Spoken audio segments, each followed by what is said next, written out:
Bueno, muy buenas tardes a todos, muchas gracias por venir, que después de 3 años ya tocaba volver a reunirnos aquí. Bueno, hoy está aquí con nosotros el profesor Miguel Bueno Gallo, es profesor colaborador de la Universidad de Burgos y es uno de los encargados de llevar a cabo este proyecto sobre dólmenes y túmulos en la provincia de Burgos. Agradecerle su presencia por venir aquí a contarnos un poco más en profundidad la exposición que tenemos aquí en el convento desde el pasado sábado y que continuará hasta la próxima semana. Así que sin más dilación le doy la palabra a Miguel y nada, muchas gracias. Bueno, pues buenas tardes. Si se oye bien, bien, y si se oye mal, dejo el micrófono y predico como los antiguos curas, que para eso estamos en una iglesia, un sitio maravilloso para reunirnos, para hablar y además para estar frescos. Bueno, aunque ahora estos días ya está cambiando un poco el tiempo. Bueno, pues como ha dicho, se trata de una exposición que seguramente ya la habrán visto ustedes y si no tienen ocasión, creo que hasta el día 28, de recorrerla. Es una exposición sobre el mundo del megalitismo en la provincia de Burgos. Es una exposición divulgativa que ha estado ya, pues creo que en 12 lugares de la provincia.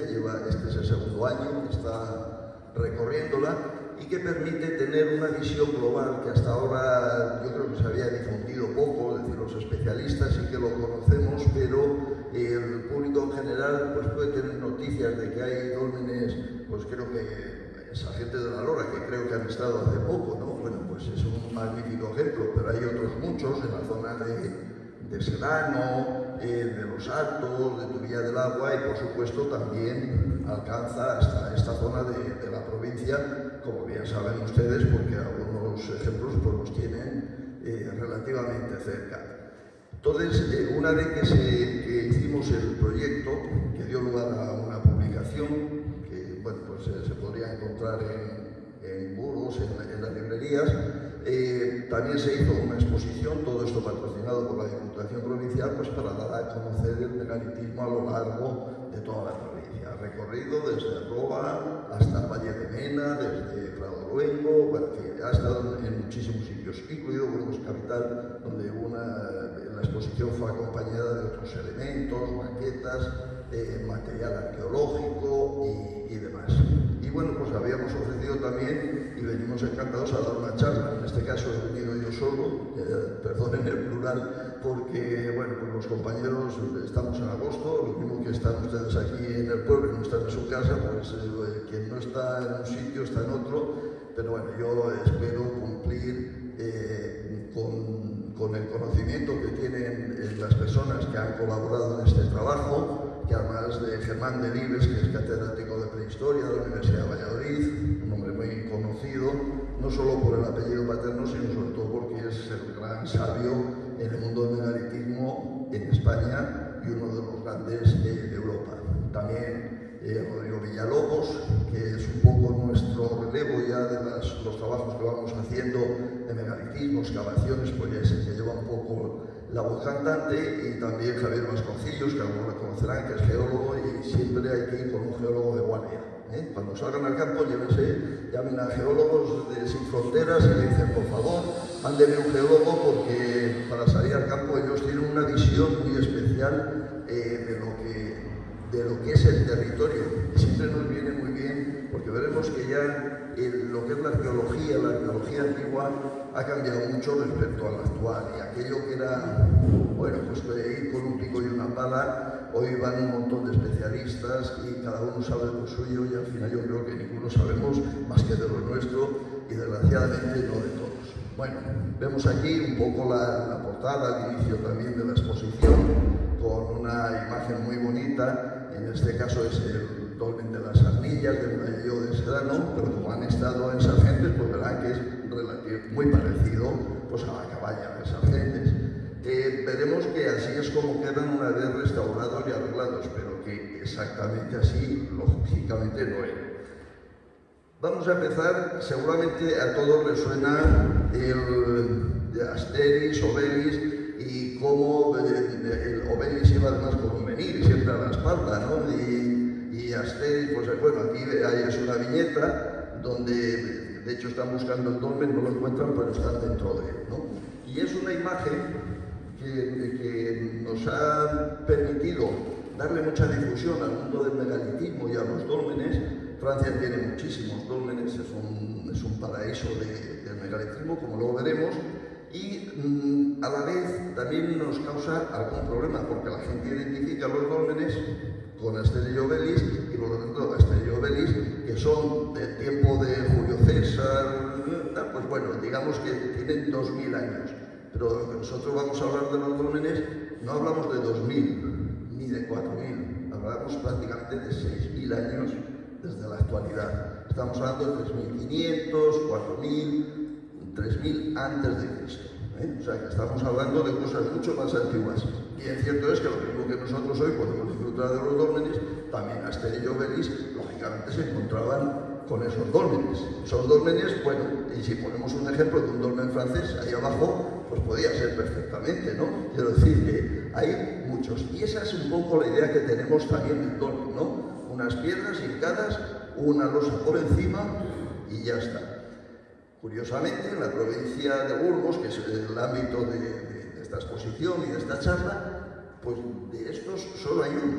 Es decir, ahí tenemos cientos de dólmenes, pero solo hay uno que conserve esa cubierta. Esa cubierta de piedra que, claro, cuando uno tiene grandes losas que no se rompen, pues se pueden utilizar. Pero la geología de Burgos, fundamentalmente del noroeste de la provincia, que es donde más abundan, pues son lajas mucho más pequeñas, piedras tan grandes no hay o se parten, y entonces hay otro sistema constructivo pues que ahora veremos.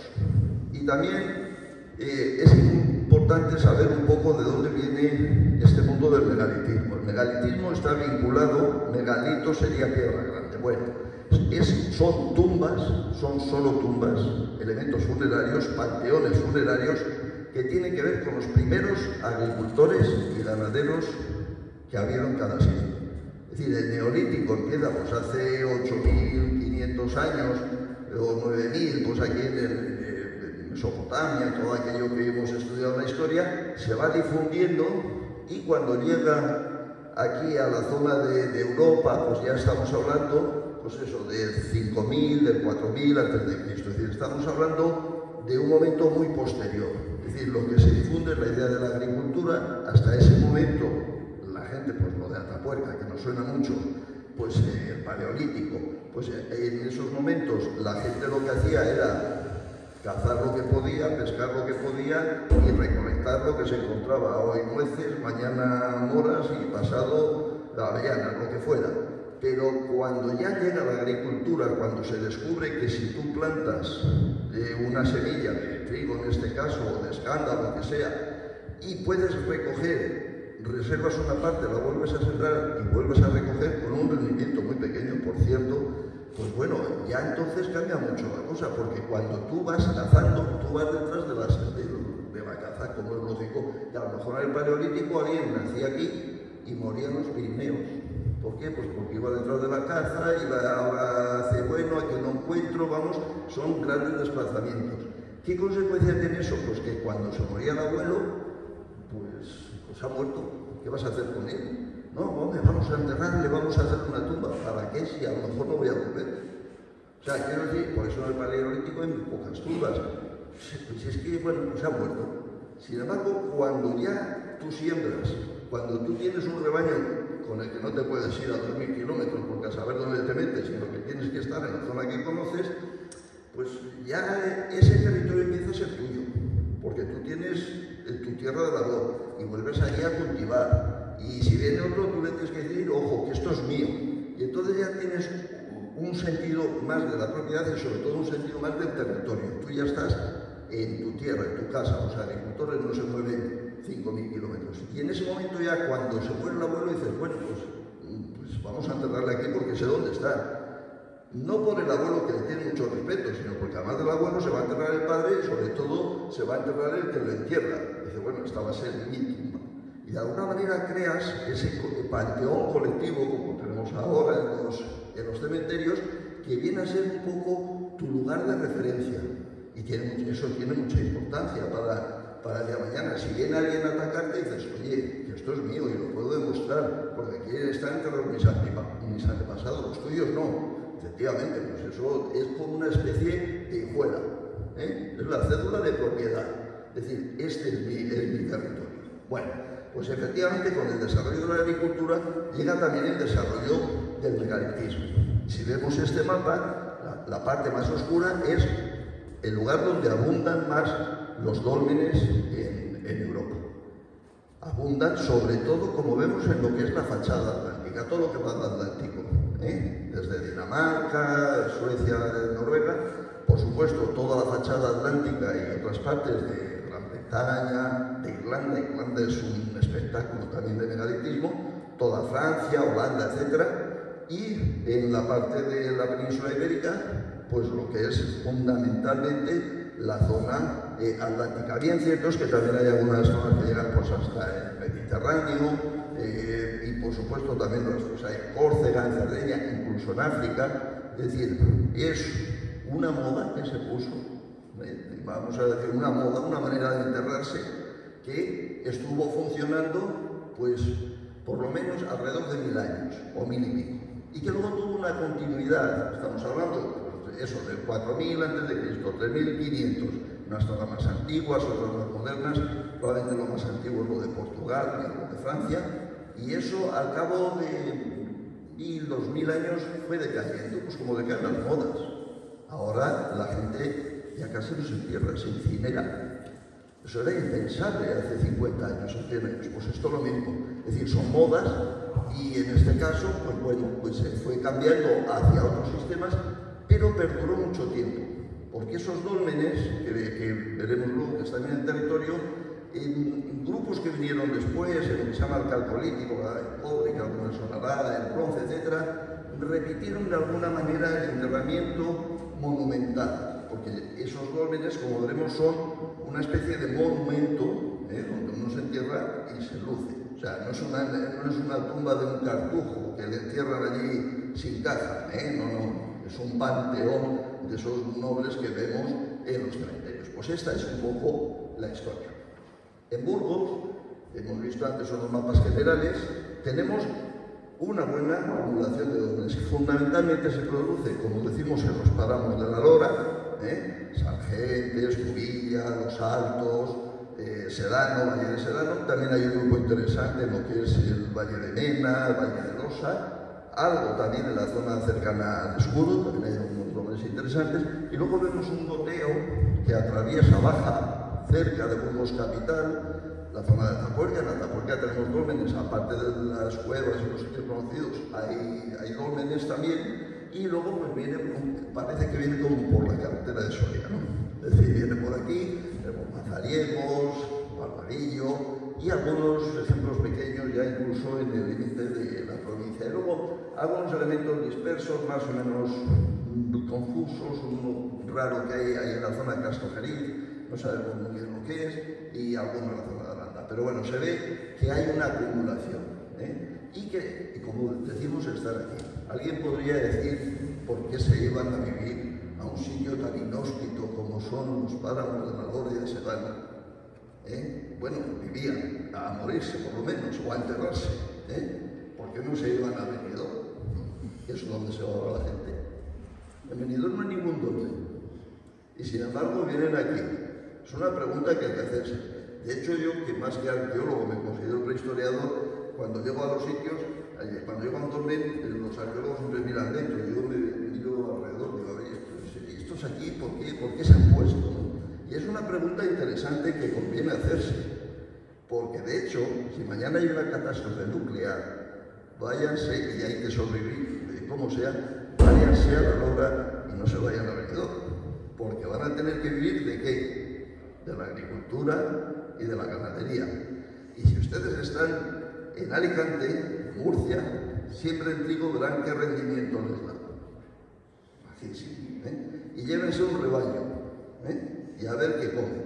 Y sin embargo, en todas estas zonas de la provincia, la periferia de la Sierra de la Demanda y demás, tenemos un lugar donde se puede cultivar y se puede tener ganado. No a lo mejor en las cumbres, porque en las cumbres sabemos el frío que hace, lo que nieva, ¿no? a lo mejor podrían subir en verano, con el ganado, lo que sea, pero digamos que tiene unas caracterísicas muy buenas de agricultura y de ganadería.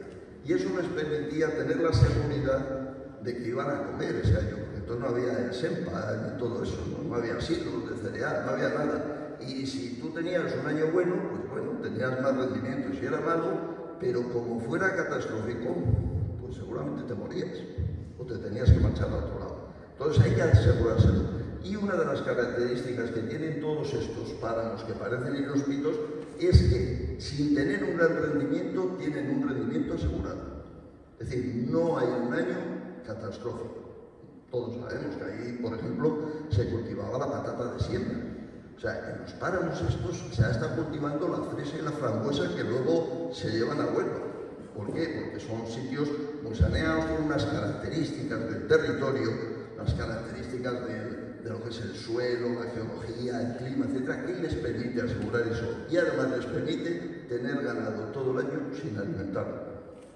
Que no es fácil tener ovejas y que te venga un año seco como este y no tener que darles un suplemento. Bueno, pues allí efectivamente ocurre. Y de hecho, una cosa que a mí me llamó mucho la atención hace años, que leí, que luego contrasté, las antiguas cañadas que se usaban para lo que es la transhumancia, ya en el siglo XX ya desaparecieron y se transformaron en el transporte de los animales en tren. Y se traían trenes desde Extremadura, ganado, y en verano se les subía pues, a Valencia, aprovechando la Vía de la Plata y demás, o en camiones, pues bueno, allí. Y allí perfectamente, en las zonas altas de León, de Valencia, pues pasaban el verano los animales. Y en un momento determinado, que no sé qué conflicto hubo, decidió uno de los ganaderos llevarlos y dice, bueno, pues me sale más barato, lo subo a la lora. Y si les tengo que dar un suplemento de comida, ya se lo daré. Y le sorprendió muchísimo que al finalizar el verano volvían más gordas las ovejas sin haberles tenido que dar nada. Porque se producen algunos efectos que son muy curiosos, y es que esos valles encajados del Ebro, del Rodrón, Valderredible y demás, por la tarde en verano es común que por el efecto del propio calor se generen nieblas que suben al páramo. Lo riegan, por decirlo de alguna manera, sin que en el pluviómetro marque nada. Es decir, pero todos los días hacen un riego, ¿no? Entonces es muy sorprendente, si bueno, ya estamos Sargentes, a lo mejor no se fijaron, pero para subir desde San Felices a Sargentes está todo absolutamente verde y están las cunetas. El otro día encontré musgo en plena Incambra, o sea, musgo en agosto. Bueno, pues efectivamente esas características son las que permiten tener ese avance. ¿Y cómo se hacían estos dólmenes? Estas tumbas para la eternidad, estas tumbas de gigantes, ¿no? Que hemos llamado a la exposición. ¿Por qué tumbas de gigantes? Porque la gente pensaba, cuando descubrió los dólmenes, dijo, bueno, esto no lo habrá hecho gente normal, esto habrán sido gigantes, pues aquello de la Gargantúa y Pantagruel y demás. Pues no, eran gente normal. Ahora es que trabajaban mucho, es decir, arrastraban las piedras, hacían un hoyo, hincaban, construían una cámara como ven aquí, es decir, van hincando las losas, hacen un túmulo de tierra y luego pues colocan una cubierta. Ya decimos que en Burgos ese sistema no se seguía, en Burgos la cubierta se hacía, como en otras muchas partes del mundo, se hacía de madera. Es decir, se ha descubierto en las excavaciones un medio central, se colocaban postes, se iban colocando otros postes y ramas y después tierra, y el conjunto quedaba perfectamente cerrado y sellado. Eso es importante comprenderlo, porque claro, como nosotros hemos visto los dólmenes abiertos, pensamos, dice, bueno, esto tiene aquí unas piedras, un corredor. No, todo eso luego quedaba perfectamente cerrado, porque si allí se entierra alguien y te marchas, no puedes dejarlo en un sitio abierto porque las alimañas se lo llevarían. Luego, lógicamente, tenía que estar cerrado. Y lo que luego vas a hacer es abrirlo cuando necesitas por el corredor de acceso, acceder y volver a cerrar. Pongo este ejemplo para que vean, este es el Newgrange, esto está en Irlanda. Vamos a ir de los dólmenes muy grandes a los más modestos que tenemos aquí. El grande, pues miren, no sé si lo ven aquí, cada uno de estos puntitos que se ven son una persona. O sea, tiene 100 metros de diámetro y tiene como 8 metros de altura. Estamos hablando de enormes dólmenes. Aquí en España hay de todo y en la provincia pues son más modestos. Bueno, ahora tenemos uno que seguramente le vamos a dar unos quietos en el Valle de Mena, que ya mide 40 metros de diámetro y 3 de alto. Ya a ver qué encontramos, ¿no? Y fíjense, por dentro está este corredor de piedra que accede, esto está hecho desde dentro, desde la cámara, es decir, esa montaña tiene como una especie de cueva. En realidad el dolmen es, yo construyo una montaña y en la montaña hago una cueva y en la cueva entierro a mis antepasados. Es decir, tiene ese simbolismo también de construir en el paisaje, de hacer algo monumental, ¿eh? Y esto es muy curioso porque luego lo veremos, hay un efecto del sol, del solsticio, que el primer rayo del solsticio de invierno entra por el corredor y ilumina el final de la cámara. Bueno, pues esto que está hecho desde el fondo de Newgrange, por aquí entra el sol y tiene el mismo fenómeno. Es decir, es un fenómeno que se produce en toda Europa, bueno, todo el mundo megalítico. No en todos los casos, no sabemos por qué, o sea, en el 90% hay algunos casos que no están perfectamente orientados, pero en esa mayoría sí, luego lo veremos. Miren, esto es otro dolmen. Se entra por aquí. Encima del dolmen han construido una iglesia, para que se imaginen qué tamaño tiene, ¿eh? Esto está en Francia, en la zona de Carnac. Este es un menhir. Fíjense qué pedazo de menhir. Menhir brisé lo llaman, menhir roto. Si en su momento este estuvo de pie, tuvo que ser una piedra fenomenal, ¿no? Aquí tenemos algunos menhires buenos, pero miden 5 metros, ¿no? Pero claro, es que este menhir es sorprendente, mide 20 y tantos metros y en su momento fueron capaces de colocarlo de pie. Los menhires son piedras hincadas que están vinculadas a los dólmenes, que no sabemos exactamente su función. Tenemos una colección muy bonita aquí en la provincia de Burgos que parte de la zona de San Pedro Samuel, al oeste de Burgos capital, y que llega hasta las montañas de Cantábrico y tenemos 50 menhires alineados, hacen como un recorrido. Pero claro, no sabemos si están marcando un camino, si son una frontera, todavía sabemos poco. Hemos excavado algunos y hay gente enterrada al pie del menhir, gente prehistórica, estamos hablando de hace 4.000, 5.000 años. Bueno, pues también estos menhires, estos dolmenes, fíjense, si es que parece un garaje. De hecho, vamos, yo creo que sí que entra perfectamente ahí, pues una camioneta por lo menos. Bueno, esto es también de Francia. En Francia, como son más finos, para ver la mayoría de los dolmenes, pues ponen una cerca y una taquilla y cobran, ¿eh? Bueno, pues que cobren, pero quiero decir que merece la pena ir a ver muchos ejemplares que tienen. Esto ya es en España, los dólmenes de Antequera, Menga, Romeral son fantásticos y como ven tiene también un tamaño muy considerable. Es decir, también hay muy buenos ejemplares, no solo en Andalucía, en esa parte, como digo, Antequera, por supuesto en Portugal, en Extremadura, etc. Hay dólmenes también de un considerable tamaño. Y ya nos acercamos a la provincia de Burgos y vemos pues esto, el dolmen que habíamos visto al principio en la presentación de las armillas.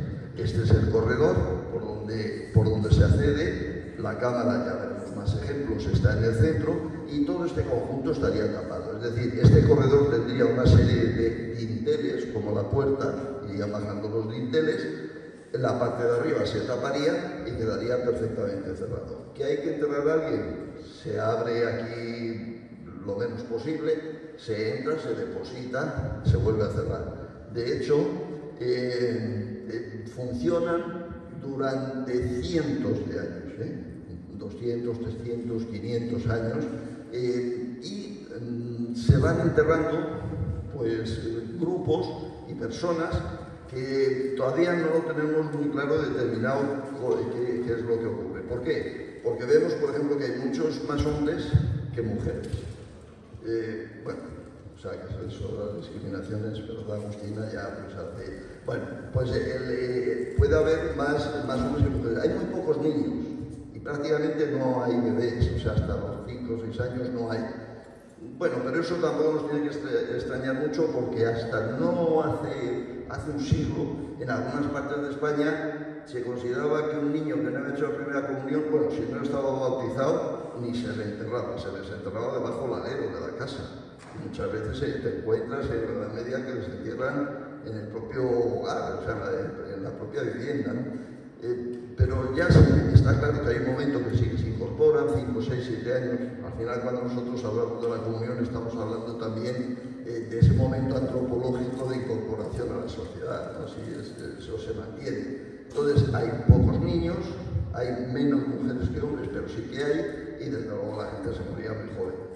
Cosa que tampoco nos tiene que extrañar mucho, ¿eh? O sea, ahora la esperanza de vida, pensamos que la esperanza de vida es lo que nos va a tocar a cada uno, ya, cada uno le tocará lo que le toque. La esperanza es la esperanza de vida de nacer, ¿eh? Y la esperanza de vida de nacer, yo que he tenido, por ejemplo, la curiosidad de mirar cuál era mi esperanza de vida de nacer, eran 56 años, con lo cual hace ya bastantes años que estoy estadísticamente muerto, ¿eh? Y en cualquier caso estoy amortizado, o sea que tampoco ocurre nada. Quiero decir que la gente pues, es que se moría muy joven, o sea, se ha muerto muy joven hasta ayer mismo, ¿no? Y hoy incluso, pues cuando vemos las esquelas ya cada vez tenemos más tendencia a decir, ay, qué joven, que a veces no son tanto, ¿no? Bueno, pues aquí tenemos el dolmen de las ardillas y aquí tenemos el de Mazariegos, que, bueno, a ver, ¿qué digo? Mazariegos, igual, yo he estado dando charlas en Becerreyes y en Cubillejo de Lara. He estado en los dos sitios. He conseguido que no me tiraran al pilón en ninguno de los dos. Y a los dos les he dicho lo mismo. Y a ver cómo lo soluciono. Se llama de Cubillejo de Lara. El nombre es de Cubillejo de Lara, pero está en Becerreyes y no se consigue demostrar que no esté justo en la raya. Pero bueno, está en la raya. Pero siempre que plantean ese problema, digo, bueno, si es que cuando lo hicieron no estabais aquí ninguno de vosotros. Dejaos de rollos, lo que tenéis que hacer son unos buenos accesos, una buena señalización, una promoción, dejad de pelearos por una cosa que no es ni vuestra, ni del otro, ni de nadie más. O sea, no es ni del dueño de la tierra. O sea, porque, bueno, pues ya es un bien de interés cultural. Pero bueno, pues aquí lo tenéis muy próximo y seguro que todos lo conocéis porque habréis ido de excursión. Es un modelo muy interesante. Como veis, es modesto en altura, pero tiene un buen corredor, en fin, tiene unas lajas importantes, tiene grabados en las losas de entrada, o sea que tiene en fin, mucho interés. Este es un dolmen que está en Atapuerca. Atapuerca es muy importante todo lo que hace, sin duda, pero hay otras cosas pues, más modestas que pasan desapercibidas. Ahora ya está tapado, esto es cuando lo estábamos excavando hace 25 años o 30, con nieve, por cierto. Y esto, bueno, lo que se ve al fondo es Atapuerca, está muy cerca del centro de interpretación que tiene en Atapuerca, ya la salida, pero no tiene ni un mísero cartel. Pues hemos dicho varias veces que tienen 2 o 3 dólmenes allí muy bonitos. Este está excavado y luego cubierto porque claro, ya se ve que tiene ahí una cámara llena de piedras y que eso pues, se terminaría cayendo y lo que hay que hacer pues es cubrirlo al final porque este no se podría defender. Y tenemos también unos ejemplos más modestos. Fíjense, bueno, aquí hay una caseta de pastor arriba, o sea, lo que hay aquí es un abrigo que han hecho probablemente cogiendo también las piedras que había en el túmulo. Pero si vemos aquí hay un pequeño túmulo y dentro, efectivamente, pues hay, bueno, al fondo se ve la Peña Maya. Esto es el Porterín, allá por el Valle Manzanedo, son sitios que a veces están perdidos de cualquier camino, por supuesto de cualquier población. Es un problema, claro, la accesibilidad pues limita mucho el poder difundirlos, el poder incluirlos en rutas turísticas y demás. Aquí lo vemos, un poco cómo sería el túmulo. Y bueno, pues ya digo que esta cabaña es posterior y no tiene mucha importancia. Pero a veces son sitios que nos hacen reflexionar mucho porque esto, por ejemplo, se encuentra en una zona muy alta y cerca hay algunas construcciones de piedra que no terminábamos de entender bien, que, por ejemplo, algunas están orientadas al norte y otras están justo en el borde de las sierras. Y eran lugares que, según nos han dicho, incluso se han utilizado hasta hace 80 años, se utilizaba para subir el ganado en verano, para que la mosca no les atacara, y los ponían en un sitio muy elevado donde corría el aire y así se defendía mejor el ganado. Está claro que esta gente estaba vinculado a la agricultura y a la ganadería.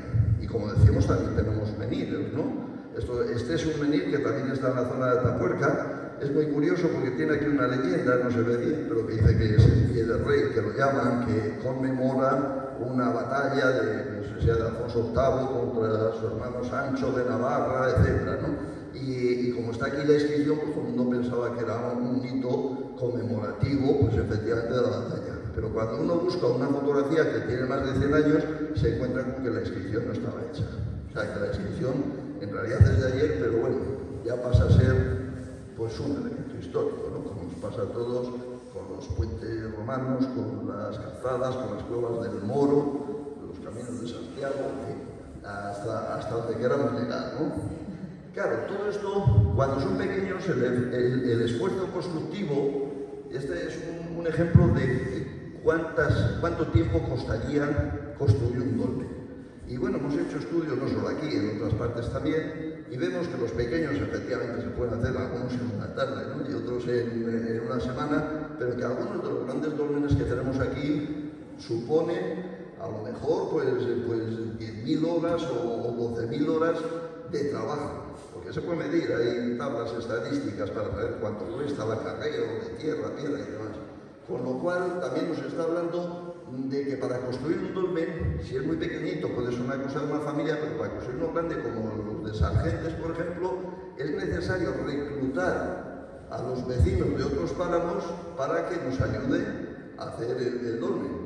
Bueno, les reclutamos, hacemos el dolmen y se marchan, pero luego nos entierran. Porque claro, si esa tumba va a funcionar durante 500 años y al final solo hay enterrados 50, 100, 200 personas, está claro que en 500 años se han muerto muchísimos más, porque además la mortalidad era elevadísima en la antigüedad, vamos, seguro que morían muy jóvenes y mucho. Bueno, pues esto también nos explica que no se enterraban todos, como decíamos antes, sino solo algunos. Tampoco podemos decir, no, pues sería una casta, serían los privilegiados, serían los jefes. Estas cosas siempre hay que tener un poco cuidado hasta que lleguemos a saberlo. Yo siempre digo que si bajara un marciano aquí y se pusiera a investigar las tumbas nuestras, pues si tú vas a un cementerio, resulta que a lo mejor la más modesta, pues es, como decíamos antes, la del Cartujo. O sea, que no tiene ni caja. Y resulta que era un santo. ¿Y cuál es la más vistosa? Un señor que a lo mejor está enterrado con una capa, con un sable, con no sé qué y tal, ¿no? Y a lo mejor pues era eso, de la asociación de amigos de la capa. ¿Cuáles son las tumbas y los panteones más vistosos de los cementerios? No digo más, todos lo sabemos cuando vamos el Día de los Santos, ¿no? Ahí están, con todo respeto los gitanos, vamos, tienen los mejores panteones, vaya usted a comparar. Es decir, que no sabemos muy bien exactamente quiénes eran los que se enterraban o por qué. Bueno, los otros también se enterrarían seguramente en elementos mucho más modestos. Porque este también es un fenómeno que nos está ocurriendo, que hemos empezado con los dólmenes grandes, pero cada vez vamos descubriendo tumbas más modestas. Eso también pasaría si cualquiera viniera a investigar desde fuera, pues descubriría las catedrales. Ah, mira qué catedrales. Uy, pues ahí también hay iglesias. Uy, espérate, si hay ermitas. Luego, si es que hay eremitorios. Claro, a medida que vamos investigando, vamos encontrando cosas menores y de interés. Fíjense lo que eso nos haría, cómo viene todo revuelto, cómo se encuentran a veces, pues, como digo, centenares. Aquí en Burgos están bastante maltratados, todos han sido visitados a lo largo de la historia, incluso de la prehistoria. No es raro que nos encontremos, yo qué sé, cerámica romana, monedas medievales, incluso ya nos hemos llegado a encontrar una moneda de 10 céntimos de euro. Eso ya tiene mérito porque el euro lleva muy poco tiempo, ¿no? Bueno, pues en un menil ya encontramos que habían depositado un euro. Quiero decir que esto, como se ha visitado siempre a lo largo de la historia buscando el tesoro, pues claro, está todo muy revuelto cuando vas a hacer la excavación. De hecho, cuando vamos a algún pueblo y excavamos el dolmen, siempre hay alguien que, bueno, pues se da una vuelta todos los días y tal, que ya ha aparecido el tesoro, ¿no? Ya ha aparecido el pellejo. Ya decía mi abuelo que aquí había un pellejo con monedas de oro. En todos los pueblos hay un pellejo con monedas de oro enterrado. Y no hay manera de encontrarlo. Y mira que llevamos, no nosotros, sino muchísima gente, y no hay manera de encontrar un tesoro. De hecho, esta gente, si son del Neolítico, no tenían siquiera metal. ni oro, ni plata, ni bronce, ni hierro, ni nada. Pero bueno, así está. Pero bueno, para que se haga una idea de cómo pueden aparecer. Y también aparecen a veces los cráneos, muy curioso, porque cuando se reconstruyen, hay varios casos aquí en la provincia, a veces se encuentra que se les ha hecho trepanaciones en vida. Es decir, se conoce que, pues yo qué sé, tenían dolores de cabeza o pensaban que estaba loco o lo que sea, y decía, hasta hay que hacer un agujero. Y le hacían un agujero, hay que pensárselo, sin metal, o sea, con una piedra, hacerle un agujero en el cráneo. ¿Y por qué sabemos que eran vidas? A lo mejor es que eso lo han hecho a muertos. No, porque luego esas aberturas se van cerrando, se van cauterizando. Y algunas tienen una cauterización pues de años, probablemente. Hay que pensar lo que tenía que ser el dolor, los problemas de higiene, por supuesto, y bueno, la gente que moriría, pero bueno, tenían sus cosas y hacían preparaciones y seguramente muchas más cosas, muescas, y demás. Pues esto es un ejemplo pues, de ahí. Y a veces se encuentra también pues ajuar, es decir, cuando se les entierra, van acompañados los cadáveres con elementos de piedra, puntas de flecha, hachas, cerámica, aquí poca, pero bueno, también puede haber algo de cerámica y más. ¿Qué nos quiere decir esto? Que les están enterrando pensando que van a necesitar eso. Tienen una idea de trascendencia, como diciendo, esto lo van a utilizar para un viaje, para el futuro, para lo que sea. Es curioso porque ellos, como seguían enterrando, verían que no se había marchado, ¿no? que allí se había quedado. Pero bueno, les enterraban con sus pertenencias, con sus collares, con sus ajuares. No los amortizaban, cosa que hoy no se hace. Hoy cuando se muere el abuelo, le miramos en los bolsos. A ver si tiene un billete de 20 euros, que se lo ha dejado, vamos, a ver si se va a ir para allá, ¿no? Y si tiene un diente de oro, por supuesto, también se le quita, ¿no? Es decir, ¿qué diferencia? Y sin embargo, entonces se les enterraba con aquellos ajuares. Aquí en Mazariegos, Cuvillejo de Lara, etc., hay una concha de pecten, es decir, una pulsera hecha con una concha del Mediterráneo. O sea, ¿cómo es posible que hace 6.000 años viajara esa concha? Pues está claro que había un mercado y como había mercado, pues alguien lo traería para hacer una pulsera y que esa pulsera, que tenía que tener un valor, pues podemos imaginar en eso, bueno, pues le entierran y se la dejan. Y no hay uno que dice, esto me lo llevo yo, vamos, como ha pasado con los faraones, ¿no? Está todo, pues allí se lo dejaron y se respetaba. Y cuando iban enterrando, se respetaba. Yo creo que ahí hay una idea también antropológicamente de trascendencia. No, a lo mejor no de que ese cuerpo va a necesitar, sino que cuando alguien se muere dice, se ha muerto, sí, aquí está el cuerpo, pero ¿dónde está él? ¿No? O sea, esa duda, el cuerpo, el alma, el espíritu, que no es lo mismo, en fin. Pues todas esas cosas llevaban a enterrarlos con elementos de uso común y algunos, pues está, por ejemplo, se ve que está muy entera, seguramente está tallada exclusivamente para el entierro, o sea que ni siquiera se había utilizado. Vemos pues, hachas de piedra que a base de pulirlas se buscaban piedras muy duras, hojitas, pues aquí de Poza de la Sal seguramente cogían y de otros sitios que hay hojitas y bueno, pues iban puliéndolas. Es un trabajo pesadísimo, dura muchísimo tiempo como para luego perderla en una tumba, pero se hacía. Y vemos aquí pues, elementos estos de obsidiana, es decir, cómo los adornos son de cuentas verdes o de cuentas negras que no son de aquí. O sea, esto es o de Zamora o de la zona de Gerona. O sea, ahora se están haciendo trabajos y tesis. Bueno, Villalobos, uno de los que firma esta exposición, precisamente ha hecho la tesis sobre todo este tipo de cuentas porque se encuentran muchísimas y vienen todas desde lejos. Y haciendo análisis se ve que vienen de 200, 300 kilómetros y a veces mucho más. O sea que había todo un comercio a larga distancia para honrar a los muertos, a los vivos y a los muertos. O sea que eso tiene también su importancia. Bueno, esto sería un poco nuevas técnicas que estamos usando en el mundo del megalitismo. Antes lo comentaba con alguien que ya aquello de ir al principio como que era la arqueología, pues un pico y una pala, y se cavaba para coger si había alguna joya, lo importante. Luego ya Bueno, a ver la cerámica, luego ya, a ver no sé qué, y ahora ya es que se busca el polen, el ADN, claro, esto ha cambiado muchísimo. Y una de las cosas que utilizamos son los sistemas de información geográfica y la informática.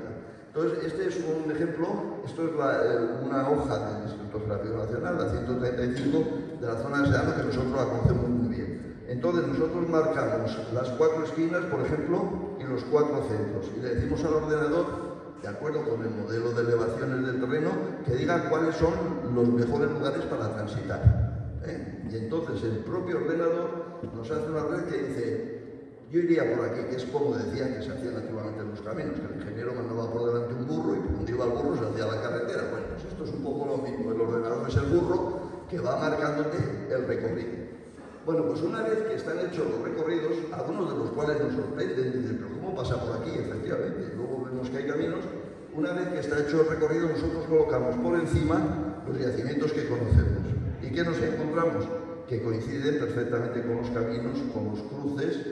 Es sorprendente. Es decir, que también estamos viendo cómo todas estas tumbas se ponen en lugares de exhibición, por decirlo de alguna manera. No es tan fácil encontrarlas luego, pero bueno, se ponen en lugares, digamos, de paso, que lo hacían los romanos también, y bueno, muchos pueblos. Entonces vemos que efectivamente tienen también una idea del territorio y del tránsito que se podía hacer. No está hecho al revés, o sea, no ponemos primero los dólmenes y luego las líneas. Primero las líneas ciegas y luego los yacimientos. Y funciona. Bueno, esto me recuerda una anécdota, cuando empezaron los primeros GPS, me eché uno y claro, porque esto se necesita muchísimo en arqueología, viene muy bien. Y entonces estaba hablando con un sacerdote, ya se murió, don Manuel Guerra Gómez, que le llamaban el ministro de Dios porque iba siempre vestido, joder, era elegantísimo. Y entonces le expliqué, pues mira, esto es un dolmen, y entonces cuando llegas a un sitio marcas el punto, lo guardas y tal. Me pareció interesante. Se acercó un vecino por allí, en aquel momento estaba en el pueblo, y dice, pues sí, dice, fíjese qué interesante, le decía don Manuel al otro, este señor tiene un aparato que le dice dónde están los dólmenes. Digo, hombre, don Manuel, que no, de verdad, o sea, que llevo 30 años dando patadas para encontrar los dólmenes, no me diga usted cómo lo dice el aparato, ¿no? Bueno, pues esto es un poco lo mismo, intentar buscar, estas técnicas se aplican para hacer técnicas predictivas, para ver dónde hay que imitar, etc. Bueno, sería muy largo de explicar. Y esto, que hay alguna foto por ahí, que es muy curioso, son nuevas técnicas que hacemos, por ejemplo, para la datación de los yacimientos. Ya saben que hay lo del carbono 14, que se puede hacer con los huesos, hay otras cosas de luminiscencia, de luminiscencia, con lo cual ahora se pueden tratar las cerámicas, por ejemplo, y esto es una prueba que todavía la tenemos en marcha, que es, si vemos una piedra hincada o un menhir hincado en un dolmen, por ejemplo, una piedra hincada, yendo por la noche con una luz inactínica aquí roja, en fin, se hace una fosa, se saca un testigo de piedra para ver cuál es el último momento en el que el sol incidió sobre esa piedra. Son técnicas,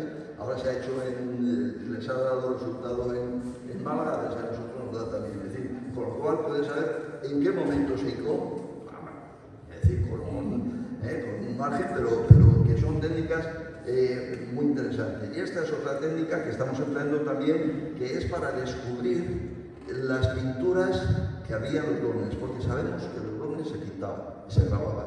De hecho, aquí en el Mecuvillejo de Lara-Mazariegos, para contentar a los municipios, saben que hay unos grabados. Bueno, seguro que había pinturas. Y de hecho, esto es en el Moreco, en la zona de Huidobro, y lo que hicimos fue aplicar luces desde el infrarrojo hasta el ultravioleta, con diferentes espectros de luz, con lo cual después, con el tratamiento de las imágenes, es posible recuperar dibujos y pinturas que prácticamente ni vemos.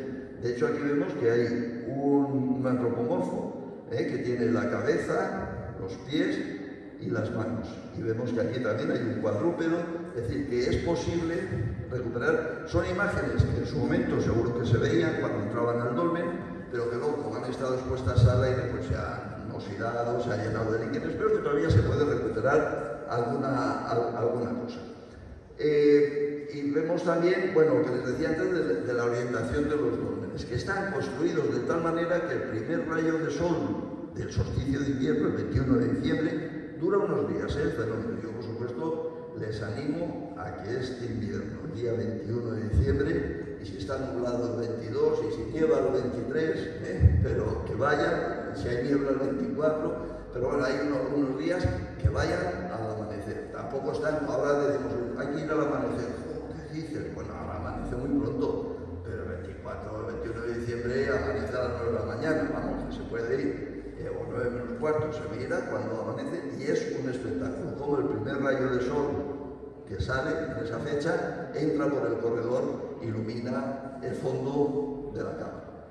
Este es uno de ellos, el Moreco, y bueno, pues esto se da prácticamente todo, entonces es muy espectacular, primero desde dentro es muy bonito, claro, y también desde fuera. Fíjense cómo se proyecta.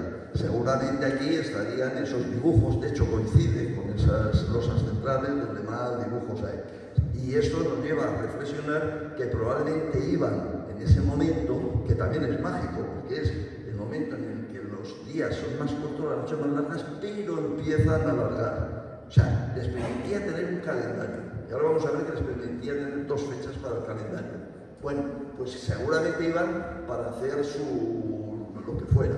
De hecho, en Sargentes, ya llevamos varios años, también están invitados, si alguien se anima, pues que vaya hasta allí. Lo que hacemos en esas fechas es lo cubrimos con una lona y esperamos dentro a que salga y el primer rayo, cuando ilumina en el fondo de la cámara, nos permite perfectamente vernos la cara, identificarnos y demás. Es un fenómeno muy bonito y vamos, y lo construían a propósito y lo construían para usarlo y para disfrutarlo, como es lógico.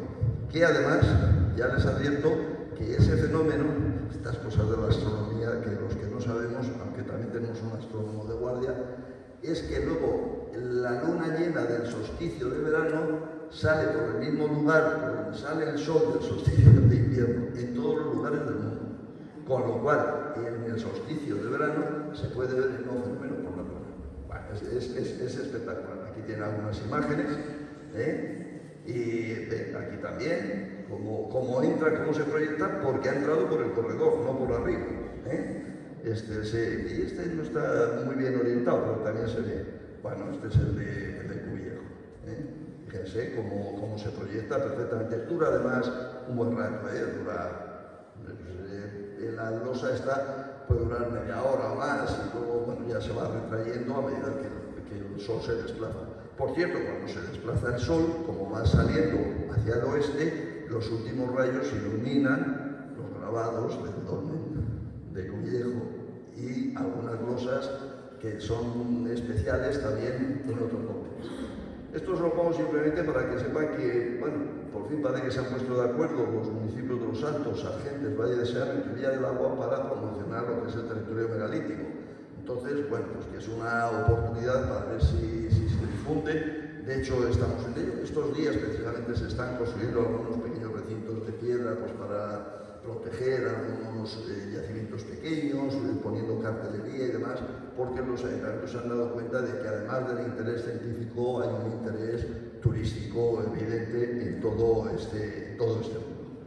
Aquí vemos, está la provincia de Burgos, donde hay muchísimos, similar a lo de antes, y esta zona de aquí, digamos que es el cogollo, el lugar donde más yacimientos se encuentran de este tipo en la provincia de Burgos y una de las mayores concentraciones de España también, aunque en muchos sitios hay abundancia. Tampoco, vamos a ver, los alcaldes siempre se ven arriba y dicen, es donde más hay del mundo. Y bueno, espera.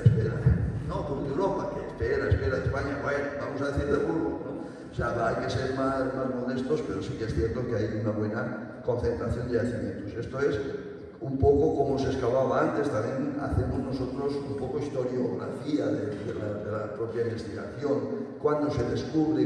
Fíjense una curiosidad, en la provincia de Burgos el primer dolmen se encuentra en 1954, no hace tanto tiempo, O sea, hasta 1954 no había ningún dolmen en la provincia de Burgos, y hoy tenemos más de 300. ¿Por qué? ¿Y cómo se encuentra el primero? O sea, ¿cómo? O sea, pues estas cosas fantásticas, es una historia curiosísima de un cura, siempre los curas entonces, bueno, ya saben, ¿no? O sea, lo de los que habían leído. Bueno, pues un cura, el cura de Rojas de Bureba, que está del Moreco, que es el donde que se descubre a mucha distancia, pero que era de un pueblo cercano, de la Villa de Sedano. Pues él estaba en Rojas, como digo, en el pueblo, y estaba pasando el verano con él su padre, un señor mayor, pues también que era de ese pueblo de la Villa de Sedano. Y recibían el ABC, no ellos, sino unos señoritos de Madrid que iban allí a veranear, pero esos señoritos que iban con criadas con cofia, o sea, en Rojas de Bureba, vamos, es que es una cosa fantástica. Y entonces los señoritos recibían el ABC y cuando ya los habían leído, el ABC en blanco y negro se lo pasaban al cura, que era seguramente el único interesado en leer lo que había. Y el padre, que estaba ojeando, vio una noticia de los dólmenes de Antequera. Cuando ve, dice, uno como estos hay en mi pueblo. Fíjate qué cosa, ¿cómo tal? Bueno, avisan a don Luciano y Doro, no sé qué fueron, y efectivamente. Y bueno, hemos recuperado incluso las fotos de aquel día, bueno, es una cosa muy, muy curiosa. Bueno, pues cómo se empiezan esas primeras investigaciones en la Cotorrita y demás. Es decir, en 1954 hay uno, en 1973 será esto, en 1975 hay 15, 20, algunos confusos. Llega Germán de Vives, que hace los grandes trabajos de investigación en la zona de las Loras, y ya pues sube la cifra pues, a 50. Hay también otros trabajos de Manuel Rojo, el que está excavando en el Pendón de Reynoso, en fin, van subiendo. Luego yo hice la tesis, después de muchos kilómetros por ahí de judío grande por todos los páramos, y bueno, pues a cabo de los años tenemos un conjunto megalítico muy importante en la provincia de Burgos, porque si no se busca, pues tampoco se encuentra. Este es un ejemplo de que parece incluso un dolmen clásico y que no, es una curiosidad, caída del cantil, y bueno, que se había quedado allí y que durante algún tiempo es una foto de un cristal, se ve que está roto. La foto se conserva en siglos, que se pensó que podía ser un dolmen. Bueno, nosotros investigamos de cualquier noticia, referencia antigua, moderna, lo que sea. Vamos a ver rápidamente, para ir terminando, unos dólmenes de la provincia. Esto es del Valle de Vena, la Peña de Aro. Muchos están, como digo, son un montón de piedras. ¿Qué es un dolmen? Un montón de piedras. Cuando se excava ya pasa a ser otra cosa. Pero bueno, sabemos qué es. Fíjense, este está dentro del pantano de Ordunte. Y entonces se hizo el pantano. Y entonces cuando baja el pantano aparecen las piedras del dolmen, bueno, y la coraza, se ha perdido toda la tierra y todo lo demás. Y entonces sube el pantano, se vuelve, y entonces cada 10 años o así puedes ir a verlo. Bueno, pues son esas cosas curiosas. Otro ejemplar, donde hay material arqueológico, pero tenemos nuestras dudas, también del Valle de Vena. A ver qué ha pasado aquí.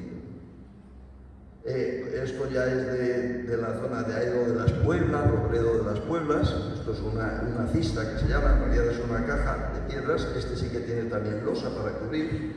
Y bueno, le han puesto aquí una cerca de piedra, de madera, pues para protegerlo un poco. Tenemos otro también grande, se ven todas las piedras hincadas alrededor. Como digo, la misma zona de Robledo, Airo de las Pueblas. Es muy interesante recorrer la provincia. Y este es el único que está en el Valle Manzanero que conserva la losa descubierta, aunque está caída. Es decir, habrán entrado 50 veces a ver si encontraban el tesoro y algunas piedras pues hasta se las habrán llevado. Pero bueno, este sí que tiene una losa de buen tamaño que seguramente cubría como esos modelos que hemos visto más tradicionales. Otros son muy modestos, como ven, apenas afloran unas lajas aquí en Villacián, pero seguro también, esto está sobre un túmulo grande de tierra. Este es el de la cabaña, visto así un poco a distancia, como decimos, esto estaría tapado todo, pero bueno, y la cerca lógicamente es moderna también para protegerle un poco, la misma de la cabaña visto de cerca, entrando en la cámara. Algunas de estas piedras no son del dolmen, sino que en la reconstrucción ha habido que llevarlas. Luego es muy curioso, te llaman a un geólogo, te escribe un geólogo y dice, algunas de las piedras que están en el dolmen del no sé dónde son de los alrededores de Burgos, porque los geólogos, ya os digo que hay que ir con uno siempre de guardia, van y miran y saben de dónde es la piedra. Para mí las piedras son todas muy parecidas, bueno, pues ellos lo saben.